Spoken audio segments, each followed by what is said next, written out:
ذرا تصور کریں کہ ایک بہت بڑا بحران کھڑا ہے، ہر طرف افراتفری مچی ہوئی ہے اور اچانک لگتا ہے کہ فوراً کوئی بڑا فیصلہ کرنا زندگی اور موت کا مسئلہ ہے۔ بالکل، اور ایسے میں کوئی آ کر کہے کہ اس مسئلے کا سب سے بہترین حل یہ ہے کہ کچھ بھی نہ کیا جائے۔ ہاں، یعنی بالکل صفر ایکشن۔ سننے میں یہ بات انتہائی غیر منطقی اور عجیب لگتی ہے نا؟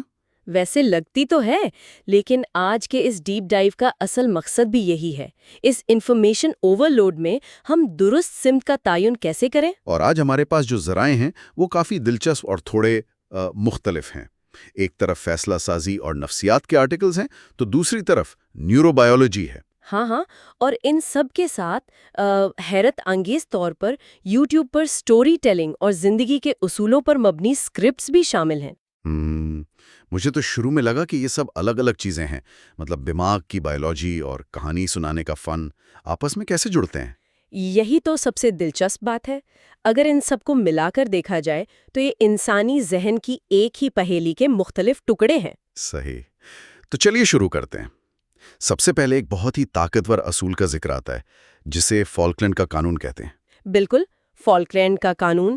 اس کا بنیادی فلسفہ بہت سادہ سا ہے کہ جب فیصلہ کرنا ضروری نہ ہو تو فیصلہ نہ کرنا ہی ضروری ہے۔ اچھا، اس قانون کے ساتھ نا ایک بڑا زبردست تاریخی تضاد جڑا ہوا ہے جو ہمارے سورسز میں بہت نمایاں ہے۔ ہاں، ایک طرف تو اس اصول کو 17ویں صدی کے ایک برطانوی سیاستدان لوشس کیری سے منسوب کیا جاتا ہے۔ ان کا ماننا تھا کہ حالات کو خود واضح ہونے کا موقع دینا چاہیے۔ اور دوسری طرف اسی قانون کا نام 1982 کی فالکلینڈ جنگ سے جڑا ہے، یعنی ارجنٹینا کے اس وقت کے لیڈر لیوپولڈو گالٹیری کے ایک انتہائی تباہ کن فیصلے سے۔ ویسے یہ تاریخی مثال بہت کچھ سکھاتی ہے۔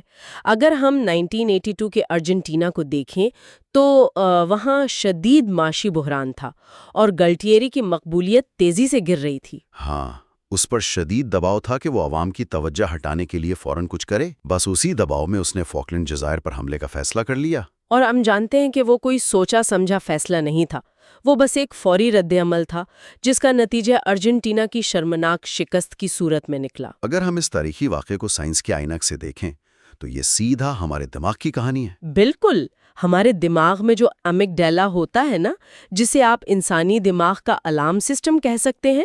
ہاں، جب دباؤ آتا ہے، چاہے وہ جنگ ہو یا دفتر کی ٹینشن، یہ امیگڈلا فوراً متحرک ہو جاتا ہے اور دماغ کے منطقی حصے کو یعنی پری فرنٹل کارٹیکس کو دبا دیتا ہے۔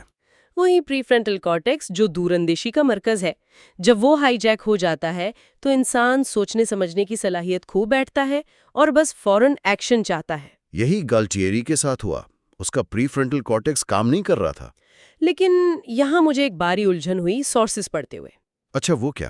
اگر ہم ہر مشکل وقت میں یہ سوچیں کہ ابھی فیصلہ کرنا ضروری نہیں ہے تو میں کچھ نہیں کروں گا، تو کیا یہ صرف سستی یا پروکریسٹینیشن کا ایک فینسی سا بہانہ نہیں بن جائے گا؟ یہ سوال بہت اہم ہے اور سورسز نے اس فرق کو بہت خوبی سے واضح کیا ہے۔ دیکھیں، سستی کا مطلب ہے کہ مسئلے سے آنکھیں چرانا۔ ہاں، اس امید پر کہ مسئلہ خود ہی غائب ہو جائے گا، بالکل۔ لیکن فالکلینڈ کا قانون اس کے برعکس شعوری ہچکچاہٹ یا اسٹریٹجک ان ایکشن کی بات کرتا ہے۔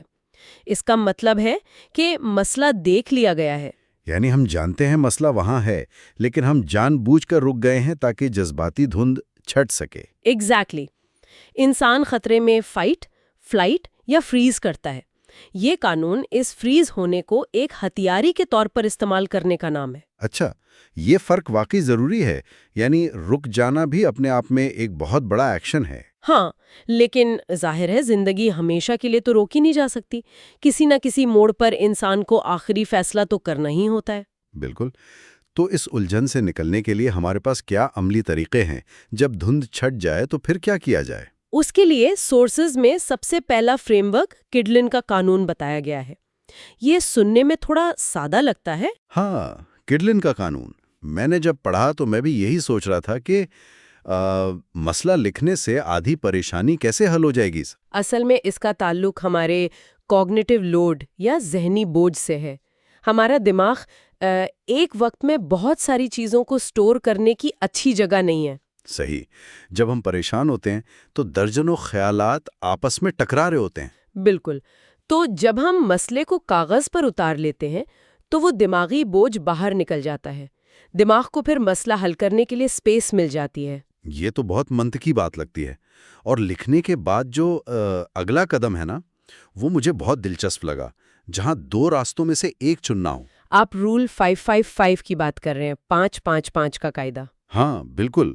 کوئی بھی فیصلہ کرنے سے پہلے خود سے پوچھنا کہ اس فیصلے کے بارے میں 5 منٹ بعد کیسا محسوس ہوگا، اور 5 مہینے بعد اس کے کیا اثرات ہوں گے، اور 5 سال بعد یہ فیصلہ کیسا لگے گا. ویسے یہ قاعدہ تو بالکل ہمارے جذبات کے لیے ایک ٹائم مشین جیسا ہے. ہم اکثر بس آج کے لمحے میں قید ہو جاتے ہیں. اس کی مثال ایسے لے لیں کہ دفتر میں کسی نے آپ کا کریڈٹ لے لیا. اس وقت ایمگڈالا چیخ رہا ہوتا ہے کہ فوراً ایک غصے والی ای میل بھیج دو. ہاں، اگر اس وقت یہ ٹائم مشین استعمال کی جائے تو شاید 5 منٹ بعد عجیب سا سکون ملے، لیکن 5 مہینے بعد وہ ای میل تعلقات خراب کر چکی ہوگی. اور 5 سال بعد تو شاید بات بھی یاد نہ ہو، لیکن وہ غلط رویہ کیریئر پر دھبا بن چکا ہوگا.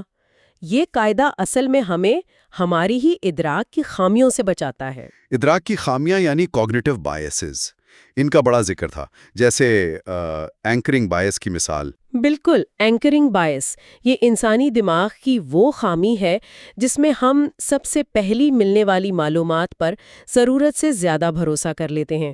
ویسے اس کی سب سے عام مثال خریداری میں ملتی ہے. آپ گاڑی خریدنے گئے اور بیچنے والے نے پہلی قیمت ہی بہت زیادہ بتا دی. اس نے ایک اینکر گرا دیا. ہاں، اب اس کے بعد وہ جتنی بھی رعایت دے گا نا، ہمارا دماغ اس پہلی قیمت سے ہی موازنہ کرے گا کہ ہم تو بڑا منافع میں ہیں. حالانکہ سودا تب بھی مہنگا ہی ہوتا ہے. اور ایک اور باعث جو سورسز میں تھا وہ کنفرمیشن باعث ہے، یعنی تصدیقی تعصب. یہ تو سب سے خطرناک ہے. اس میں ہم بس انہی دلائل پر دھیان دیتے ہیں جو ہمارے پہلے سے موجود عقائد کی تصدیق کریں. ہاں، اگر میں کسی چیز پر یقین رکھتا ہوں تو میں انٹرنیٹ پر بس وہی آرٹیکلز پڑھوں گا جو میری بات کو ٹھیک ثابت کریں. بالکل، اور یہ 5-5-5 کا قاعدہ اور کڈلن کا قانون انہی باعث کو توڑنے کے لیے بنائے گئے ہیں. اچھا، جب ہم 5 سال آگے کی سوچتے ہیں تو ایک بہت ہی اہم چیز سامنے آتی ہے. لمبے عرصے تک اپنے فیصلوں پر قائم رہنے کے لیے سب سے زیادہ صبر چاہیے ہوتا ہے. اور یہی وجہ ہے کہ زندگی کے اصولوں پر جو یوٹیوب ویڈیوز کے سورسز تھے، انہوں نے صبر پر بہت گہری بحث کی ہے. ہاں، وہاں صبر کو بس چپ چاپ ظلم سہنے کا نام نہیں دیا گیا، بلکہ اسے ایک طاقت کے طور پر پیش کیا گیا ہے. بالکل، ان سورسز کے مطابق اپنی عزت اور اپنے بنیادی اصولوں پر کبھی سمجھوتا نہیں کرنا چاہیے. وہاں صبر کی 3 اقسام بیان ہوئی ہیں. پہلی قسم تو تاخیر پر صبر ہے، یعنی اگر محنت کے باوجود نتیجہ فوراً نہ ملے تو مایوس نہیں ہونا چاہیے. اور دوسری قسم مشکل حالات پر صبر ہے، جو انسان کو ٹوٹتا نہیں بلکہ اسے اور مضبوط بناتا ہے. اور جو تیسری قسم ہے وہ مجھے لگتا ہے کہ سب سے اہم اور سب سے مشکل ہے، لوگوں کے رویوں پر صبر کرنا. واقعی یہ کافی مشکل ہے، کیونکہ ہم روزانہ مختلف مزاج کے لوگوں سے ملتے ہیں. دوسروں کی ناانصافیاں اور بدلتے رویے برداشت کرنا آسان نہیں. اس کے ساتھ نا سورسز میں زندگی کی کچھ انتہائی تلخ حقیقتوں کا ذکر بھی ہے، جیسے ہر مسکراتے چہرے کے پیچھے خلوص نہیں ہوتا. ہاں، اور یہ کہ جو وقت گزر گیا وہ واپس نہیں آتا. اور سب سے بڑی حقیقت یہ کہ اپنا سکون خود بنانا پڑتا ہے، کوئی آ کر نہیں دے گا. اس پر مجھے ایک سوال دماغ میں آیا تھا. اگر ہم ان سب تلخ حقیقتوں کو مان لیں تو کیا ہم مایوس یا بدگمان نہیں ہو جائیں گے؟ دیکھیں، بس یہی غلط فہمی ہوتی ہے. یہ مایوسی نہیں ہے، بلکہ یہ ایک بہت بڑی آزادی ہے، ایکسپیکٹیشنز کے بوجھ سے آزادی. اچھا، یعنی ہم پہلے سے ہی توقع نہیں کر رہے ہوتے کہ سب لوگ ہمارے ساتھ ہمیشہ اچھے رہیں گے؟ بالکل.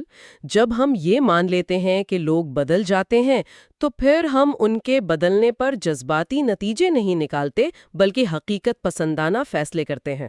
واہ، تو ہم نے شعوری رکاوٹ سیکھ لی، لکھ کر فیصلہ کرنا دیکھ لیا، اور لوگوں پر صبر کرنا بھی سیکھ لیا. اور یہ سب فیصلے اور تجربات مل کر آخر میں کیا بنتے ہیں؟ یہ ہماری زندگی کی کہانی بنتے ہیں. ایگزیکٹلی.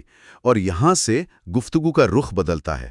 اب سوال یہ ہے کہ ہم اپنی یہ کہانی یا اپنا پیغام دوسروں تک کیسے پہنچاتے ہیں؟ سورسز میں جو یوٹیوب اسکرپٹ رائٹنگ کے اصول ہیں وہ صرف ویڈیوز تک محدود نہیں ہیں، وہ انسانی نفسیات بتاتے ہیں۔ ہاں، جیسے انہوں نے ابتدائی 30 سیکنڈز کا ذکر کیا، جسے ہک کہتے ہیں۔ اگر وہ اچھا نہ ہو تو سننے والا توجہ ہٹا لیتا ہے۔ بالکل، انسانی ذہن فوراً فیصلہ کر لیتا ہے کہ اس بات کو وقت دینا ہے یا نہیں، اور اس توجہ کو برقرار رکھنے کے لیے ایک اصول ہے۔ غیر متوقع پن یعنی انپریڈکٹیبلٹی۔ وہاں وہ گیم آف تھرونز والی مثال دی گئی تھی نا؟ ہاں، گیم آف تھرونز نے لوگوں کو اپنا دیوانہ بنا لیا تھا کیونکہ کسی کو اندازہ نہیں ہوتا تھا کہ آگے کیا ہوگا۔ جو کردار سب سے اہم لگتا تھا وہ اچانک ختم ہو جاتا تھا۔ اس نے دماغ کو چوکنا رکھا، لیکن اس کے ساتھ ایک اور دلچسپ اصول تھا۔ کیا نہیں بلکہ کیسے۔ ہاں، ہاؤ ناٹ واٹ۔ اکثر کہانی سنانے والے سوچتے ہیں کہ سسپینس صرف انجام میں ہوتا ہے، لیکن کبھی کبھی لوگوں کو انجام پتہ ہوتا ہے۔ بالکل، جیسی ہماری وہ بالی ووڈ کی فلمیں ہوتی ہیں، ہمیں پتہ ہوتا ہے ہیرو ہیروئن مل جائیں گے، یعنی انجام واٹ تو سب کو پتہ ہے۔ لیکن پھر بھی لوگ 2.5 گھنٹے فلم دیکھتے ہیں کیونکہ وہ یہ جاننا چاہتے ہیں کہ آخر یہ سب ہوگا کیسے۔ وہی کیسے کا سفر ہی تو کہانی ہے۔ ہمارے اپنی زندگی کے فیصلوں میں بھی یہی لاگو ہوتا ہے نا۔ کامیابی تو سب کی منزل ہے۔ مثال دی جائے تو یہ ایک جادو کے کھیل جیسا ہے۔ ہمیں معلوم ہوتا ہے کہ عورت کو واقعی آرے سے نہیں کاٹا گیا۔ ہاں، انجام پتہ ہوتا ہے، لیکن ہم اس سحر میں کھو جاتے ہیں کہ جادوگر نے یہ سب ہماری آنکھوں کے سامنے کیسے کیا۔ بالکل، اور جب کوئی اپنی زندگی کے مشکل فیصلوں کو اس طرح دوسروں سے بانٹتا ہے تو سننے والے ایک جذباتی رشتہ قائم کر لیتے ہیں۔ وہ اس کہانی میں اپنا عکس دیکھتے ہیں۔ اگر ہم آج کے اس پورے سفر کو دیکھیں، ہم نے فالکن کے قانون سے شروع کیا تھا کہ کب کچھ نہ کرنا بہتر ہوتا ہے، اور ہم نے یہ بھی سمجھا کہ دماغ کا امگڈیلا کیسے ہماری سوچ کو ہائی جیک کرتا ہے اور ہم کڈلم کے قانون سے کیسے بوجھ ہلکا کرتے ہیں۔ ہاں، اور پھر 5-5-5 کا قاعدہ، زندگی کی تلخ حقیقتوں کے باعث صبر کی طاقت، اور آخر میں سٹوری ٹیلنگ۔ لیکن ان سب کا فائدہ تب ہے جب اسے اپنی زندگی میں لاگو کیا جائے۔ بالکل، سننے والوں کو چاہیے کہ دفتر یا رشتوں میں کسی نئی الجھن کے وقت رک کر پہلے مسئلہ لکھیں اور پھر 5-5-5 کا رول استعمال کریں۔ ویسے ایک آخری چیز رہ گئی ہے جو سورسز نے چھوڑی تھی، اور اس نے اس پوری بحث کو ایک نئے رخ پر لا کھڑا کیا۔ آپ گڈ ہارٹ کے قانون کی بات کر رہے ہیں؟ ہاں، گڈ ہارٹ کا قانون، جو کہتا ہے کہ جب کوئی پیمانہ بذات خود ایک ہدف بن جائے تو وہ ایک اچھا پیمانہ نہیں رہتا۔ یہ بہت گہری بات ہے۔ آج ہم نے بہتر فیصلہ کرنے اور ادراک کی خامیوں سے بچنے پر لمبی بحث کی۔ تو کیا اس کا مطلب یہ ہے کہ ہر وقت ایک مکمل اور پرفیکٹ فیصلہ کرنے کی جستجو خود ایک خامی بن سکتی ہے؟ بالکل، ہر تجربے کو اور ہر جذبے کو ریاضی کے فارمولا پر ناپنا اور 5-5-5 کے قانون سے جج کرنا ہمیں زندگی کے حسن سے محروم کر سکتا ہے۔ واقعی کیا کمال کی بات ہے۔ یعنی جن غلطیوں سے اور بے ساختہ پن سے زندگی کے سب سے یادگار تجربات جنم لیتے ہیں، ہم انہیں ختم کرنے پر تلے ہوئے ہیں۔ ہاں، زندگی کی خوبصورتی شاید اس دھندلے پن میں ہی چھپی ہے، پرفیکٹ ہونے میں نہیں۔ تو اسی آخری اور فکر انگیز خیال کے ساتھ ہم آج کا یہ سفر یہاں ختم کرتے ہیں۔ اس پر ضرور غور کیجیے گا کہ پرفیکشن کے اس چکر میں ہم آخر کیا کھو رہے ہیں۔